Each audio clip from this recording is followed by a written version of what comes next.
Let's do the from Entertainment Weekly. HBO's The Witches cast the wrong kind of spell by Leah Green Byatt. I think I got her name right. Probably. Let me go ahead and grab a hold of that reference while you talk about it. Anyone here a fan of Roald Dahl's The Witches, the old movie from the 80s, or that's depressing that I'm saying the old movie from the 80s now. Anyway, I have to admit that I had actually forgotten they did a movie. I have read the original book. I am a huge Roald Dahl fan. But I actually don't even remember the 80s film.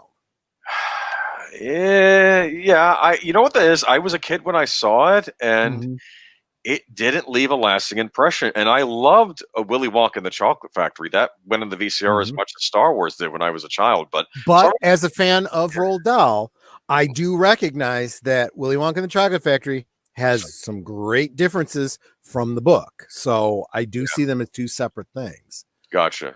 And I liked it better than Charlie and the Chocolate Factory. Yeah.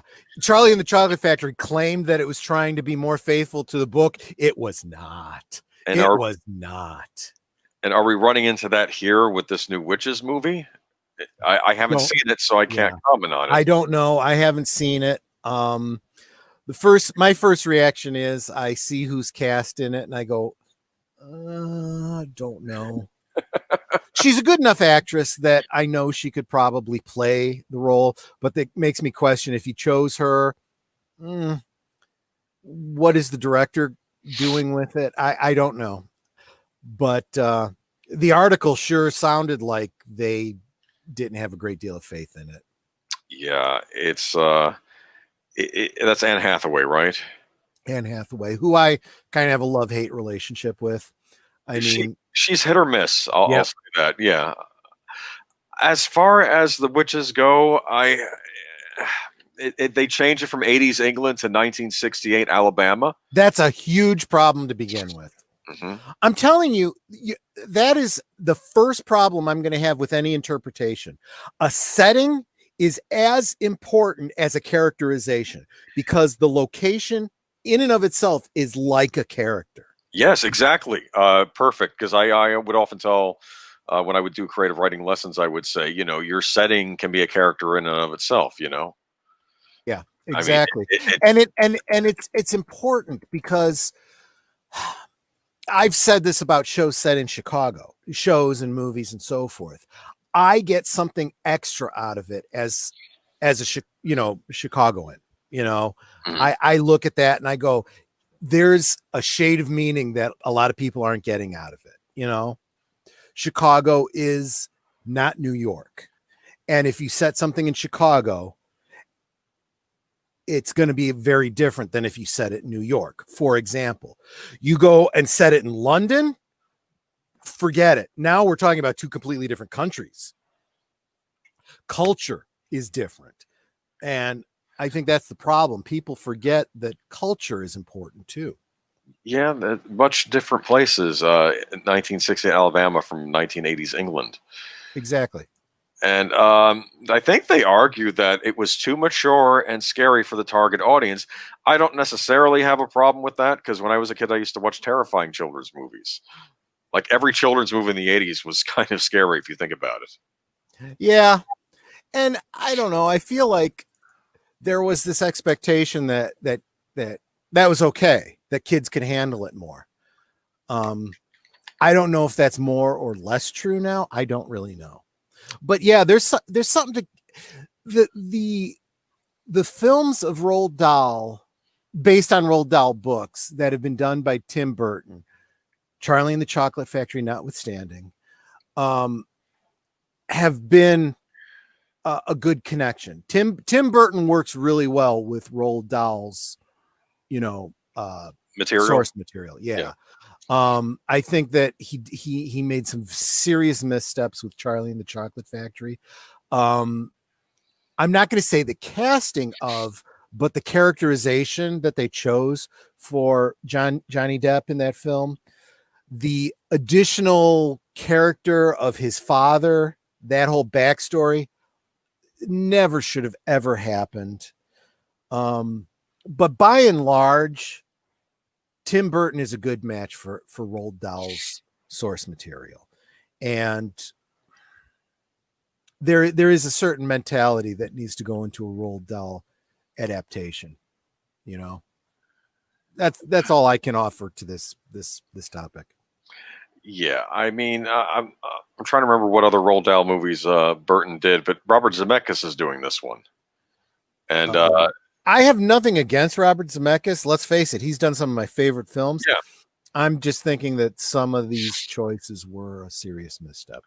Yeah, funny. The reviewer compared it, said the style was similar to movies like Polar Express, but and I thought that was odd because this is a live action movie, so I wasn't sure what she was referring to there. I really loved Polar Express. Some people are mixed on it; they thought the kids were creepy, but I took that as a moving Norman Rockwell painting. That's what that movie looked like to me. Oh my gosh, absolutely! Yeah. That's already become a Christmas classic. Yeah, I loved Polar Express. He did other movies. He did that Beowulf movie with Angelina Jolie and Ray Winstone. I didn't see it. It's odd. It's odd. Anyway, what else did he do? I'll be honest with you. Unless it's really bad, I would say anything that gets Beowulf into the public consciousness is probably a good thing. It was interesting. I'll say that. Mm-hmm. I don't know if you'll like it because, of course, it's not completely faithful to the story, but it seemed. I liked it better than that Canadian live action production. That was the other Beowulf they did. But okay. But let's see. But they said he was doubling down on all the late writers' eccentricities, and I'm thinking, is she referring to Roald Dahl? Is that bad? I don't know. Well, I hinted at this a little bit on one of the professor's recent streams. Roald Dahl was an odd duck. He really was.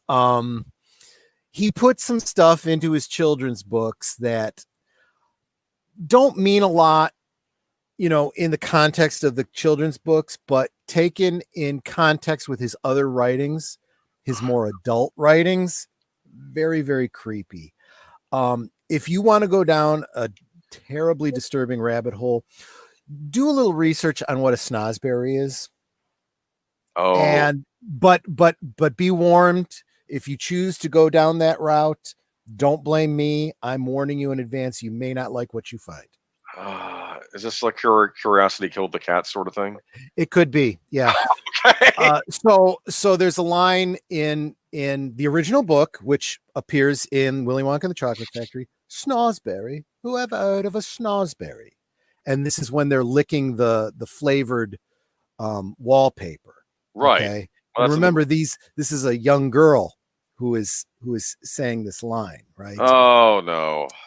Yeah. Okay. What do you think the snozberry is? I'll jump down the rabbit hole later. I'm not encouraging anyone to do it. I'm just saying, if you're interested, there's a book called My Uncle Oswald.